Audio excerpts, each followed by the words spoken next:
Alright, so the hits just keep coming for the Nintendo Switch 2. What started as pure hype is slowly turning into a bizarre roller coaster of delays, weird pricing, and physical games that aren't really physical. Yeah, we need to talk about it. So let's kick it off with the pre-order situation, because this one really caught people off guard. Pre-orders for the Switch 2 were supposed to go live in the US on April 9th, but then Nintendo just pulled the plug. They didn't cancel them. They didn't delay them a week. They postponed them indefinitely. And according to reports, it's all tied to tariffs left over from the Trump administration and market conditions Nintendo wants to assess before opening the floodgates. What does that mean in plain English? They're trying to figure out if this thing is about to get more expensive for everyone. As if that wasn't enough, let's talk game prices. Because wow, Nintendo said let's try something new. And apparently, that something new is charging $80 for some of their games, yeah. Mario Kart World, $80. And that's not a special edition. That's just the standard game, the base game. No collectible figurine, no plushie, no gold coin, just the game, $80. And no, it's not just Mario Kart. Other titles are creeping into that price range too, especially these new Switch 2 editions of older games. That leads us into the next messy topic. Okay, so Nintendo is re-releasing a bunch of older Switch games, Zelda, Breath of the Wild, Tears of the Kingdom, Kirby and the Forgotten Land, as Switch 2 editions. Cool, right? Upgraded graphics, better frame rates, maybe a little bonus content.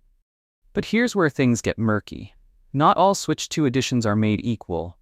These are games like Breath of the Wild and Metroid Prime 4.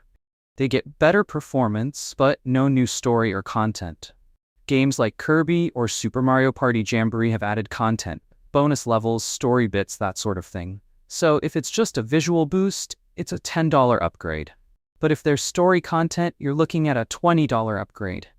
But wait, we're not done. It gets even more convoluted with the physical editions. Apparently, these fancy red box Switch 2 edition physical releases, they're not full games. They come with the original Switch cartridge and a download code for the upgraded content. So if you're buying it thinking, oh hey, it's all on the cartridge, nope, it's not. It's more like a bundle. It's kind of like buying a CD case with half the album on disc, and the other half is a QR code to download the rest. And what happens if you buy that game used?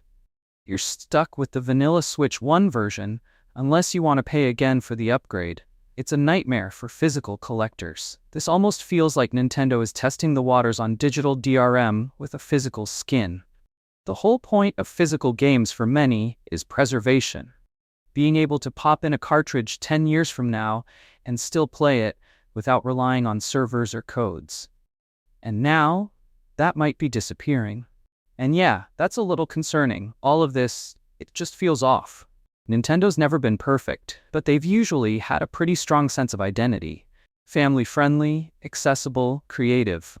But lately, it's felt more like complicated upgrade paths, fragmented editions, premium pricing, digital-first delivery. It's starting to feel less like classic Nintendo, and more like a company seeing how far it can stretch its fans' loyalty. Now look, don't get me wrong, I'm still gonna grab the Switch 2. I have to for the channel. I want to see how these games perform. I want to show you whether it's worth the price. But if I wasn't doing this, if I were just a regular buyer on the fence, I'd honestly be hesitant. There's just a lot of weird stuff happening around this launch, and we haven't even gotten to Joy-Con support or digital transfer stuff yet. But enough from me. I want to hear from you. Are you cool with $80 games if they're packed with content? Do you care if your physical edition is really just a box with a code in it? And what's your biggest red flag with the Switch 2 right now? Thanks for hanging out with me today. If you found this video helpful or entertaining, hit that like button, sub if you're new, and turn on notifications so you don't miss the next breakdown. I've got more Switch 2 coverage coming soon, including hands-on impressions, frame rate comparisons, and probably more confusion to unravel.